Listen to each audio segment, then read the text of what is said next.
सोचा है लोहे में जंग कैसे लग जाती है, दूध फटकर दही कैसे बन जाता है और पटाखे फूटते ही इतनी तेज रोशनी और गर्मी कैसे निकलती है? Well, these are not just everyday events. These are chemical reactions. And in this chapter, we are going to read about chemical reactions क्या होती हैं, कैसे पता किया जाए केमिकल रिएक्शन हुई है, केमिकल इक्वेशंस क्या होती हैं, केमिकल इक्वेशंस को बैलेंस करना क्यों जरूरी होता है और इसके साथ साथ डिफरेंट टाइप की केमिकल रिएक्शंस के बारे में हम पढ़ने वाले हैं. So to make chemistry easy, score better in exams and remember reactions like never before, let's begin this chapter chemical reactions and equations. सबसे पहले हम जानेंगे केमिकल रिएक्शन क्या होती है. दरअसल केमिकल रिएक्शन एक ऐसी प्रोसेस होती है जिसके द्वारा एक या एक से अधिक सब्सटेंसेस किसी नए ही सब्सटेंस में चेंज हो जाते हैं. हमारी एवरीडे लाइफ में हमारे चारों तरफ बहुत सारी केमिकल रिएक्शंस होती हैं. जैसे आपने कोई खाना बाहर छोड़ दिया, वो खराब हो जाता है या उसका कलर चेंज हो जाता है. जैसे आपने ब्रेड को बाहर छोड़ दिया, 2 दिन बाद आप देखिएगा वो ब्रेड ग्रीन कलर की हुई आपको मिलेगी. दूध को बाहर छोड़ दिया है तो वो फट के दही बन जाता है. ऐसे ही जैसे जब आप खाना बनाते हो तो आटे से परफेक्ट रोटी बन जाती है. इस टाइप की बहुत सारी केमिकल रिएक्शंस हम अपनी एवरीडे लाइफ में देखते हैं जिसके द्वारा कोई भी एक सब्सटेंस दूसरे नए सब्सटेंस में चेंज हो जाता है. फॉर एग्जाम्पल Mg+O2 यानी मैग्नीशियम को जब ऑक्सीजन के साथ कंबाइन किया जाता है, यानी जब मैग्नीशियम को जलाया जाता है तो वो ऑक्सीजन के साथ मिलके मैग्नीशियम ऑक्साइड यानी MgO बना लेता है. अब देखिए ये कोई सब्सटेंसेस थे और इनसे मिलके एक नया सब्सटेंस बन गया है, तो ये एक केमिकल रिएक्शन होती है. अब कैसे पता लगेगा कि केमिकल रिएक्शन हुई है? तो उसके कुछ कैरेक्टरिस्टिक्स होते हैं और सबसे पहला होता है चेंज इन स्टेट. किसी भी सब्सटेंस की अगर स्टेट, उसकी अवस्था चेंज हो जाती है, इट मींस उसमें एक केमिकल रिएक्शन हुई है. जैसे जब लकड़ियों को जलाया जाता है तो वो जल के राख बन जाते हैं, यानी कि उनकी स्टेट चेंज हो गई है. ऐसे ही जब मिल्क फट के दही बन जाता है तो वो भी एक केमिकल रिएक्शन होती है जिसमें उस सब्सटेंस की स्टेट यानी अवस्था चेंज हो गई है. अगर किसी भी सब्सटेंस का कलर चेंज हो जाता है, फॉर एग्जांपल लकड़ियां जलाते हैं, कलर चेंज हो जाता है. कोई खाना, जैसे अभी एग्जांपल दिया था कि ब्रेड को 2 दिन बाहर छोड़ के देखिए उसका कलर चेंज हो जाता है, वो भी एक केमिकल रिएक्शन होती है. यानी किसी भी चीज का कलर चेंज हो गया है, केमिकल रिएक्शन हुई है. अगर प्रेसिपिटेट्स बन रहे हैं तो भी केमिकल रिएक्शन होती है. अगर कोई गैस बन रही है तो भी केमिकल रिएक्शन होती है. अगर किसी चीज का टेम्परेचर चेंज हो गया है, या तो वो गर्म हो गया है या तो वो ठंडा हो गया है, इट मींस केमिकल रिएक्शन हुई है. तो ये कुछ कैरेक्टरिस्टिक्स होते हैं केमिकल रिएक्शन होने के, यानी कि अगर ये सारी चीजें हो रही हैं, इट मींस केमिकल रिएक्शंस हो रही हैं. अब देखिए कोई भी केमिकल रिएक्शन होती है, अब बार बार हम बोल के ये नहीं बता सकते कि ये सब्सटेंस था, उसके साथ ये मिला और ये बन गया है. तो उसको शॉर्ट फॉर्म में लिखने के लिए इस तरीके से एक केमिकल रिएक्शन लिख दी जाती है उसके सिंबल्स के फॉर्म में. ठीक है, अब ये देखिए इस टाइप की जो एक केमिकल रिएक्शन होती है, साइंस में उसको बैलेंस करना जरूरी होता है. अभी बैलेंसिंग क्या होती है? जो कोई भी केमिकल रिएक्शन है उसमें देखिए ये जो लेफ्ट हैंड साइड वाले जो भी सब्सटेंसेस हैं इनको रिएक्टेंट्स बोला जाता है, और जो राइट हैंड साइड वाले सब्सटेंसेस होते हैं उनको प्रोडक्ट्स बोला जाता है. और किसी भी केमिकल रिएक्शन में रिएक्टेंट्स और प्रोडक्ट्स के जो एलिमेंट्स हैं उनके इक्वल एटम्स होने चाहिए. फॉर एग्जाम्पल आप इस रिएक्शन को देखिए, यहाँ पर हाइड्रोजन 2 है, इस साइड भी हाइड्रोजन 2 है, इस साइड ऑक्सीजन 2 है, बट इस साइड ऑक्सीजन 1 ही है. इट मींस यहाँ पर नंबर ऑफ एटम्स इक्वल नहीं है, तो ये एक अनबैलेंस्ड केमिकल रिएक्शन है. और साइंस में हमें बैलेंस करना पड़ता है इक्वेशंस को. तो आगे इसमें इसी में देखिए, यहाँ पर अगर हम देखें तो 2 2 4, यहाँ पर ये 4 एटम्स हाइड्रोजन के हैं और ये 2 एटम्स ऑक्सीजन के हैं. अब प्रोडक्ट की साइड में अगर हम देखें तो यहाँ पर 2 2 4 वही 4 हाइड्रोजन के एटम्स यहां पर भी हैं और ये वाले जो हैं 2 एटम्स ऑक्सीजन के हैं। तो यहाँ पर रिएक्टेंट साइड भी और प्रोडक्ट साइड भी हमारे नंबर ऑफ एटम्स इक्वल हो जाते हैं और इस प्रकार से हमारी केमिकल रिएक्शन बैलेंस हो गई है। एग्जाम में आपको बैलेंसिंग करनी जरूर आती है। नेक्स्ट हम बात करेंगे एक्सोथर्मिक रिएक्शन के बारे में। यहां पर एक वर्ड आया है एक्स, यानी कि एग्जिट हो जाना। अगर किसी भी केमिकल रिएक्शन के होने के बाद उसमें से गर्मी निकल रही है या फिर उस सिस्टम का टेम्परेचर इंक्रीज हो गया है तो उसको एक्सोथर्मिक रिएक्शन बोला जाता है। जैसे जब भी लकड़ियों को या फिर किसी भी ईंधन को, फ्यूल को जलाया जाता है तो उसमें से गर्मी निकलती है, तो वो एक एक्सोथर्मिक रिएक्शन होती है। और एंडोथर्मिक रिएक्शन क्या होता है? एक ऐसी रिएक्शन जिसको पॉसिबल करवाने के लिए उसको गर्म किया जाता है या उसमें हीट सप्लाई की जाती है, उसको एंडोथर्मिक रिएक्शन बोला जाता है। फॉर एग्जाम्पल, जब भी वाटर को डिकम्पोज करना है, वाटर जो कि H2O होता है और उस H2O को अगर हाइड्रोजन और ऑक्सीजन में ब्रेक डाउन करना है तो उसको हीट करना पड़ता है। This type of reactions are called endothermic reactions. जिसमें से गर्मी बाहर निकलती है वो एक्सोथर्मिक होती हैं और जिसमें गर्मी देनी पड़ती है वो एंडोथर्मिक रिएक्शंस होती हैं। अब हम बात करेंगे different type of chemical reactions की। जितनी भी हमारे आसपास केमिकल रिएक्शंस होती हैं वो सब अलग अलग प्रकार की होती हैं और सबसे पहले हम पढ़ेंगे कॉम्बिनेशन रिएक्शंस के बारे में। कॉम्बिनेशन मतलब कंबाइन, जुड़ जाना। जब भी कोई दो या दो से ज्यादा सब्सटेंसेस मिलके एक सब्सटेंस बना लेते हैं, यानी कि दो या दो से ज्यादा रिएक्टेंट्स मिलके एक प्रोडक्ट बना लेते हैं, उसको कॉम्बिनेशन रिएक्शन बोला जाता है। For example, Mg plus O2 gives rise to MgO, यानी कि मैग्नीशियम और ऑक्सीजन ने मिलके मैग्नीशियम ऑक्साइड बना लिया है। या फिर CaO जिसको क्विकलाइम भी बोला जाता है, उसको अगर पानी में मिला दिया जाए तो CaOH यानी कैल्शियम हाइड्रोक्साइड जिसको स्लैग्ड लाइम भी बोला जाता है। तो यहाँ पर दो सब्सटेंसेस मिलके एक सब्सटेंस बना रहे हैं, तो इस टाइप की केमिकल रिएक्शंस को कॉम्बिनेशन रिएक्शंस बोला जाता है। नेक्स्ट है डीकंपोजिशन रिएक्शन। डीकंपोजिशन मतलब डीकंपोज हो जाना, ब्रेक डाउन हो जाना, टूट जाना। तो ऐसी रिएक्शंस जिनके अंदर कोई भी एक सब्सटेंस टूट के 2 या 3 सब्सटेंसेस में ब्रेक डाउन हो जाता है, उनको डिकम्पोजिशन रिएक्शंस बोला जाता है। और ये रिएक्शंस पॉसिबल करवाने के लिए उसको एनर्जी सप्लाई करनी पड़ती है, हीट की फॉर्म में हो सकती है, लाइट की फॉर्म में, इलेक्ट्रिसिटी या फिर किसी कैटलिस्ट की फॉर्म में उसको एनर्जी देनी पड़ती है, तो ही ये डिकम्पोजिशन रिएक्शंस पॉसिबल हो पाती हैं। जैसे FeSO4.7H2O, आयरन सल्फेट को अगर गर्म कर दिया जाता है तो इसका वाटर ऑफ क्रिस्टलाइजेशन होता है वो रिमूव हो जाता है और यहाँ पर FeSO4+7H2O यानी कि एक सिंगल सब्सटेंस से दो सब्सटेंसेस बन गए हैं, ब्रेक डाउन हो गए हैं, डिकम्पोज हो गए हैं हीट देने के बाद, तो ये डिकम्पोजिशन रिएक्शन हो जाती है। वहीं पे अगर H2O यानी कि वाटर में अगर इलेक्ट्रिसिटी पास करवा दी जाए तो वो हाइड्रोजन और ऑक्सीजन में ब्रेक डाउन हो जाता है। वहीं पे जो हमारा सिल्वर क्लोराइड होता है, अगर उसको सनलाइट यानी धूप में रख दिया जाए तो वो सिल्वर और क्लोरीन गैस में बदल जाता है। ये भी एक डिकम्पोजिशन रिएक्शन होती है। जो डिकम्पोजिशन रिएक्शंस होती हैं उनको मेटल्स प्राप्त करने के लिए यूज किया जाता है। हमारी बॉडी में जो हम खाना खाते हैं यानी कि जो हम खाना खा रहे हैं वो टूट के सिंपलर फॉर्म में आ जाता है और ये एक डिकम्पोजिशन रिएक्शन होती है।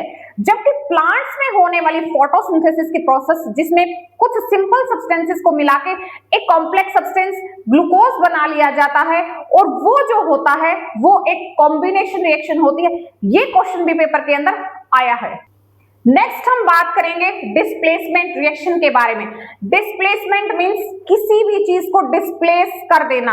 अगर कोई भी एक एलिमेंट किसी कंपाउंड से दूसरे एलिमेंट को डिस्प्लेस कर देता है, अगर कोई भी पावरफुल चीज किसी भी वीक चीज को उसके स्थान से अगर हटा दे तो उसको डिस्प्लेस करना बोला जाता है और इस प्रकार के रिएक्शंस को डिस्प्लेसमेंट रिएक्शन बोला जाता है। फॉर एग्जाम्पल, यहां पर देखिए एक है कॉपर सल्फेट। कॉपर सल्फेट के अंदर अगर आयरन मिक्स कर दिया जाए तो ये आयरन ज्यादा पावरफुल है और ज्यादा पावरफुल होने के कारण ये कॉपर सल्फेट से कॉपर को ही बाहर निकाल देगा और खुद उसकी जगह आके बैठ जाएगा। तो इस प्रकार की रिएक्शंस को डिस्प्लेसमेंट रिएक्शन बोला जाता है। यहां पर नेक्स्ट एग्जांपल है जैसे Zn प्लस H2SO4, यहां पर ये Zn हाइड्रोजन से यानी जिंक हाइड्रोजन से ज्यादा रिएक्टिव होता है तो हाइड्रोजन को बाहर निकाल देगा और खुद इसके प्लेस पे आके यहाँ पे बैठ गया है। नेक्स्ट एग्जांपल आप यहाँ पे देख सकते हैं AgNO3, इसमें अगर कॉपर को मिक्स किया जाता है तो CuNO3 ट्वाइस बन जाता है और Ag यानी कि सिल्वर बाहर निकल जाता है। इस प्रकार की रिएक्शंस को डिस्प्लेसमेंट रिएक्शंस बोला जाता है। इसमें एक सब्सटेंस एक एलिमेंट ज्यादा रिएक्टिव होता है तो ही ये रिएक्शन पॉसिबल हो पाती है। अब आपको यहाँ पे क्वेश्चन इस टाइप से दिया जा सकता है या फिर आपको इस टाइप से भी क्वेश्चन दिया जा सकता है। For example Cu plus FeSO4, क्या ये रिएक्शन पॉसिबल हो पाएगी? तो ये रिएक्शन पॉसिबल नहीं हो पाएगी क्योंकि जो कॉपर है वो आयरन से कम एक्टिव होता है यानी कि कम पावरफुल होता है यानी कि कमजोर होता है। कॉपर आयरन से कमजोर है तो क्या आयरन को उसके स्थान से हटा पाएगा? नहीं हटा पाएगा। तो इस टाइप के क्वेश्चंस भी आपसे एग्जाम में पूछ लिए जाते हैं। तो इन सभी रिएक्शंस को याद करने का एक तरीका है रिएक्टिविटी सीरीज को याद कर लिया जाए जो आगे हम अभी करने वाले हैं। डिस्प्लेसमेंट रिएक्शन पढ़ने के बाद हम पढ़ेंगे डबल डिस्प्लेसमेंट रिएक्शन। ऐसी रिएक्शंस जिनमें कोई भी दो कंपाउंड्स होते हैं और उनके एलिमेंट्स एक दूसरे को रिप्लेस कर देते हैं यानी एक दूसरे के प्लेस को वो ले लेते हैं। फॉर एग्जांपल AgNO3 यानी कि सिल्वर नाइट्रेट है जिसको NaCl के साथ मिला दिया गया है। अब यहाँ पर ये सिल्वर तो सोडियम के प्लेस पे आ जाएगा और सोडियम सिल्वर के प्लेस पे चला जाएगा। इस टाइप की रिएक्शंस को डबल डिस्प्लेसमेंट रिएक्शंस बोला जाता है। नेक्स्ट एग्जांपल आप देख सकते हैं BaCl2 प्लस H2SO4, ये हाइड्रोजन और ये बैरियम अपना अपना स्थान चेंज कर लेंगे और इस प्रकार से BaSO4 और HCl का फॉर्मेशन यहाँ पे हो जाएगा और यहाँ पे कौन सी रिएक्शन हो गई है?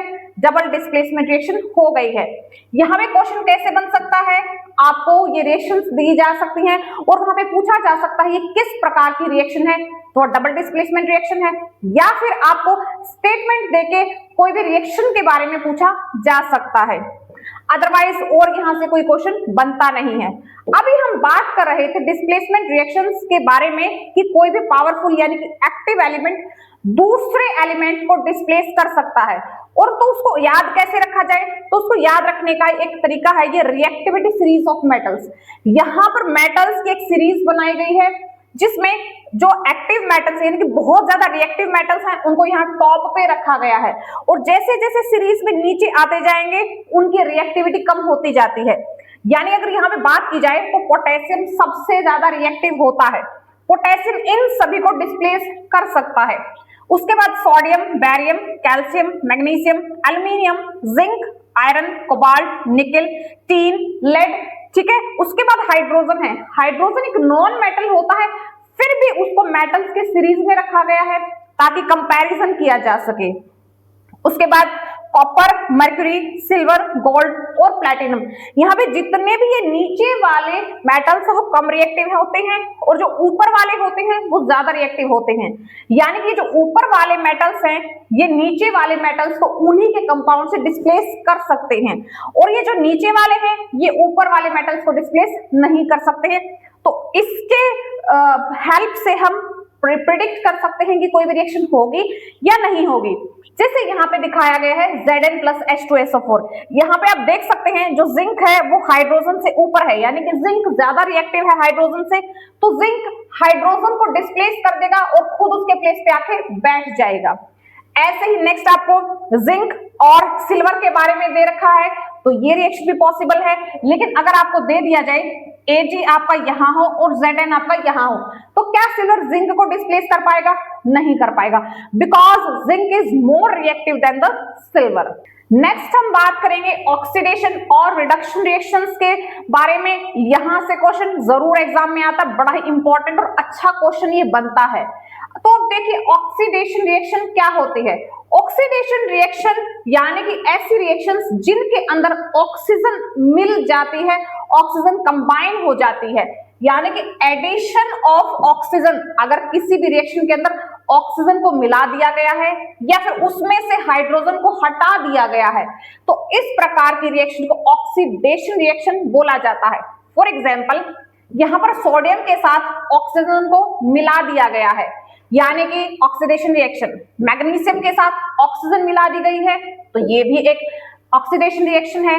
लेकिन यहां पर इस हाइड्रोजन सल्फाइड के साथ अगर ऑक्सीजन को मिलाया जाता है, तो यहां पर देखिए इस सल्फर के साथ से हाइड्रोजन बाहर निकल गई है, तो ये एक यहां से यानी कि हाइड्रोजन बाहर निकाल दी गई है, तो ये भी एक ऑक्सीडेशन रिएक्शन है, यानी कि ऑक्सीजन मिला दिया जाना या फिर हाइड्रोजन को हटा दिया जाना, वो ऑक्सीडेशन रिएक्शन कहलाती है। अब यहाँ पर या तो इनके बारे में पूछा जा सकता है कि ऑक्सीडेशन रिएक्शन है या रिडक्शन रिएक्शन। फिर आपसे पूछा जा सकता है कि कौन सा सब्सटेंस ऑक्सीडाइज हो रहा है और कौन सा सब्सटेंस रिड्यूस हो रहा है। तो अब यहाँ पे ध्यान दीजिए, अगर कोई भी सब्सटेंस ऑक्सीजन लेता है तो उसको क्या बोला जाता है कि वो ऑक्सीडाइज हो रहा है। जिस भी सब्सटेंस ने ऑक्सीजन को ले लिया है, ग्रहण कर लिया है, उसको ऑक्सीडाइज्ड बोला जाता है। और अगर किसी सब्सटेंस के पास से ऑक्सीजन चली गई है तो उसको रिड्यूस्ड बोला जाता है। यहाँ पे आपको एक एग्जांपल दिया गया है, जैसे ये CuO है, CuO प्लस H2 कर रखा है यहाँ पर, तो यहाँ पर ये केमिकल रिएक्शन हो रही है Cu प्लस H2O, यानी कि ये जो CuO है इसमें से ऑक्सीजन बाहर निकल गई है और ये कॉपर बन गया है, यानी कि ऑक्सीजन बाहर निकल जाने को क्या बोला जाता है, रिडक्शन बोला जाता है। यानी कि इस कॉपर ऑक्साइड में से ऑक्सीजन बाहर निकल गई और ये कॉपर बन गया है, ऑक्सीजन का बाहर निकल जाना रिडक्शन कहलाता है और ऑक्सीजन का जुड़ जाना ऑक्सीडेशन कहलाता है। अब इस रिएक्शन के अंदर कौन सा ऑक्सीडाइज हुआ है और कौन सा रिड्यूस हुआ है। अब देखिए, इस डेफिनेशन के अकॉर्डिंग अगर किसी सब्सटेंस के साथ ऑक्सीजन मिल गई है आके, तो उसको ऑक्सीडाइज बोला जाता है।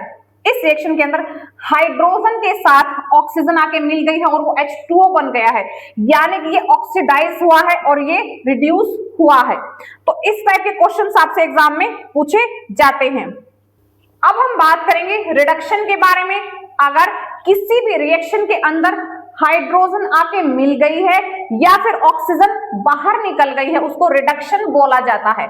जैसे हाइड्रोजन के साथ ये सल्फर आके मिल गया है, तो ये यानी कि हाइड्रोजन आके मिल गया है, तो इसको हम क्या बोलेंगे, रिडक्शन रिएक्शन बोलेंगे। यहां पर देखिए ZNO अगर C के साथ यानी कार्बन के साथ मिला दिया जाए, तो इस ZNO में से ऑक्सीजन बाहर निकल गई है, यानी कि ऑक्सीजन का बाहर निकल जाना या हाइड्रोजन का आ जाना रिडक्शन कहलाता है। और ये सारे के सारे तीनों ही एग्जांपल्स रिडक्शन के एग्जांपल्स हैं। नेक्स्ट अगर बात करें ऑक्सीडाइजिंग एजेंट क्या होता है, तो ऑक्सीडाइजिंग एजेंट ऐसे सब्सटेंसेस होते हैं जिनकी वजह से ऑक्सीडेशन होता है, यानी कि ऐसे इट गिव ऑक्सीजन और रिमूव्स हाइड्रोजन। अगर कोई भी सब्सटेंस किसी को ऑक्सीजन दे दे या उसकी हाइड्रोजन ले ले, यानी कि ऐसा सब्सटेंस जो दूसरे का ऑक्सीडेशन करवाने में हेल्प कर रहा है, उसको ऑक्सीडाइजिंग एजेंट बोला जाता है। और रिड्यूसिंग एजेंट ऐसा सब्सटेंस होता है जो अपनी हाइड्रोजन दे दे या ऑक्सीजन किसी की रिमूव करवा दे, उसको रिड्यूसिंग एजेंट बोला जाता है। जैसे यहां पर एक एग्जाम्पल दिया गया है, CuO plus H2 gives rise to Cu plus H2O। अब यहाँ पर कौन सा ऑक्सीडाइजिंग एजेंट है, ऐसा जो किसी को ऑक्सीजन दे रहा है। ऑक्सीजन कौन दे रहा है, ये CuO दे रहा है, इसका मतलब ये ऑक्सीडाइजिंग एजेंट है और ये हाइड्रोजन रिड्यूसिंग एजेंट है। तो यहां से ये क्वेश्चन जरूर एग्जाम में पूछे जाते हैं, ऑक्सीडेशन क्या है, रिडक्शन क्या है, ऑक्सीडाइजिंग एजेंट क्या होता है, रिड्यूसिंग एजेंट क्या होता है, ऑक्सीडाइज्ड कौन हुआ है, रिड्यूस्ड कौन हुआ है। तो इस प्रकार से आपको रिएक्शंस देके क्वेश्चंस पूछे जा सकते हैं। यहां तक अब तक हमने बात की है कि ऑक्सीजन का मिल जाना और हाइड्रोजन का हट जाना। और हम ऑक्सीडेशन के प्रोसेस को देखते हैं। ऑक्सीडेशन एक ऐसी प्रोसेस होती है जिसके द्वारा इलेक्ट्रॉन्स को दे दिया जाता है, यानी कि कोई भी ऐसा सब्सटेंस जिसने केमिकल रिएक्शन के दौरान अपने इलेक्ट्रॉन्स किसी को दे दिए हैं, लूज कर दिए हैं, उसको ऑक्सीडेशन बोला जाता है। यहां आपका लूज आएगा। तो यहां पर देखिए जो सोडियम है, सोडियम से सोडियम आयन बन गया है, यानी कि सोडियम ने अपना एक इलेक्ट्रॉन किसी को दिया, तभी तो उसके ऊपर ये प्लस का निशान आया है और इसका मतलब इसका ऑक्सीडेशन हुआ है। ऐसे ही Fe2 पॉजिटिव से Fe3 पॉजिटिव बन गया है, यानी कि उसने एक इलेक्ट्रॉन किसी को दे दिया है, इसका मतलब ऑक्सीडेशन हुआ है। लेकिन अगर कोई भी एलिमेंट किसी से इलेक्ट्रॉन्स ले लेता है तो उसको रिडक्शन बोला जाता है। जैसे ये क्लोराइड आयन था, इसने एक इलेक्ट्रॉन किसी से ले लिया, यानी कि इलेक्ट्रॉन ले लिया है तो वो रिडक्शन हो जाता है। ऐसे ही Fe3 पॉजिटिव ने एक इलेक्ट्रॉन किसी से ले लिया और Fe2 पॉजिटिव बना लिया है, इसका मतलब रिडक्शन हुआ है। ऐसे ही कोई भी सब्सटेंस जिसको इलेक्ट्रॉन मिलता है वो ऑक्सीडाइजिंग एजेंट होता है। ऑक्सीडाइजिंग एजेंट ऐसा सब्सटेंस जिसको इलेक्ट्रॉन मिला है और जिसने दूसरे का ऑक्सीडेशन करवाया है, यानी कि एक ऐसा सब्सटेंस जिसने दूसरे सब्सटेंस को उसका इलेक्ट्रॉन किसी को देने में मदद की है, दान करने में मदद की है, उसको ऑक्सीडाइजिंग एजेंट बोला जाता है। और ऐसा सब्सटेंस जो क्या करता है, अपना इलेक्ट्रॉन लूज कर देता है, उसको रिड्यूसिंग एजेंट बोला जाता है। एक ऑक्सीडाइजिंग एजेंट खुद रिड्यूस हो जाता है और एक रिड्यूसिंग एजेंट ऑक्सीडाइज हो जाता है। आपको यहाँ पर एक एग्जांपल दिया गया है एक रिएक्शन के according, Zn plus CuSO4 gives rise to ZnSO4 plus Cu।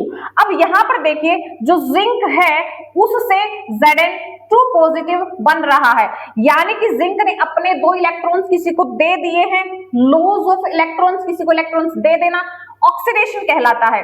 वहीं पर जो ये कॉपर है, इस कॉपर का क्या हो रहा है, रिडक्शन हो रहा है, क्योंकि यहाँ पर देखिए Cu2 पॉजिटिव था और Cu2 पॉजिटिव यानी कि किसी से इलेक्ट्रॉन दो ले लेने के बाद ये कॉपर बना है।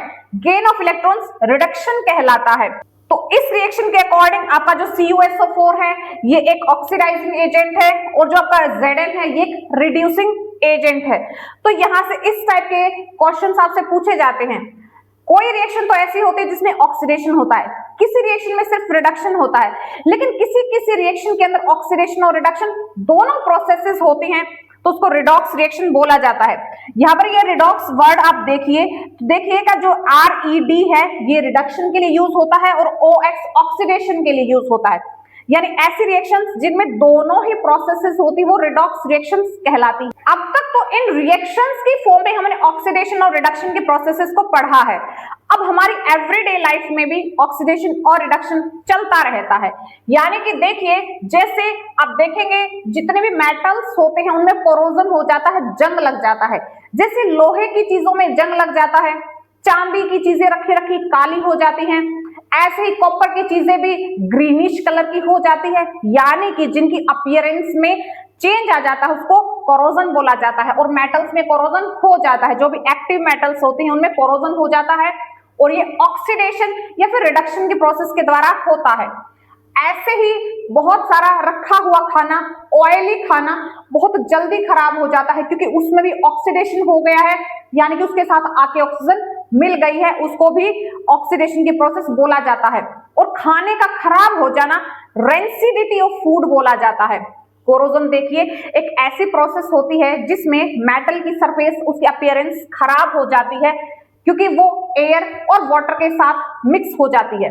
जैसे जो आयरन की चीजें होती है उसमें जंग लग जाता है और आयरन की चीजों के कोरोजन को रस्ट बोला जाता है। कई बार आपसे क्वेश्चन रस्ट का फॉर्मूला पूछ लिया जाता है, तो रस्ट का फॉर्मूला होता है Fe2O3.XH2O। सिल्वर की चीजें काली हो जाती हैं और कोरोजन एक ऑक्सीडेशन प्रोसेस होता है। रेंसिडिटी की बात की जाए तो फैटी चीजें यानी कि तेल वाली चीजें, उनमें उनका स्वाद खराब हो जाता है और उनमें स्मेल आने लगती है due to the oxidation process. अब इस रेंसिडिटी को रोका कैसे जा सकता है? अगर किसी खाने में ऑक्सीजन को मिलने से रोक दिया जाए तो उसकी रेंसिडिटी नहीं होगी। यानी कि किसी भी खाने के साथ एंटीऑक्सीडेंट मिला दो, ऐसा सब्सटेंस जिसकी वजह से ऑक्सीजन का कोई असर ही नहीं होगा या फिर वो जो खाना है वो ऑक्सीजन के साथ रिएक्ट ही नहीं कर पाएगा, तो रेंसिडिटी को रोका जा सकता है। ऐसे ही चीजों को एयर टाइट यानी डिब्बा बंद चीजों में रख दो तो भी रेंसिडिटी नहीं होगी, वैक्यूम पैकिंग कर दो तो भी रेंसिडिटी नहीं होगी, फ्रिज में रख दिया जाता है खाने को तो भी रेंसिडिटी नहीं होती है। और बहुत सारे खाने के सामान को अगर धूप से दूर रख दिया जाए तो भी उसमें रेंसिडिटी नहीं होती है और इस प्रकार से खाने को बचाया जा सकता है। और यहीं पे हमारा ये chapter chemical reactions and equations complete हो जाता है। आई होप ये चैप्टर आपकी एग्जाम प्रिपरेशन में बहुत ही हेल्पफुल प्रूव होगा। यहां से सारे के सारे क्वेश्चंस आपके सारे टीचिंग एग्जाम्स में जरूर देखने को मिलेंगे और इस वीडियो और इस चैप्टर से बाहर कोई क्वेश्चन नहीं बनेगा। Thanks for watching, all the best.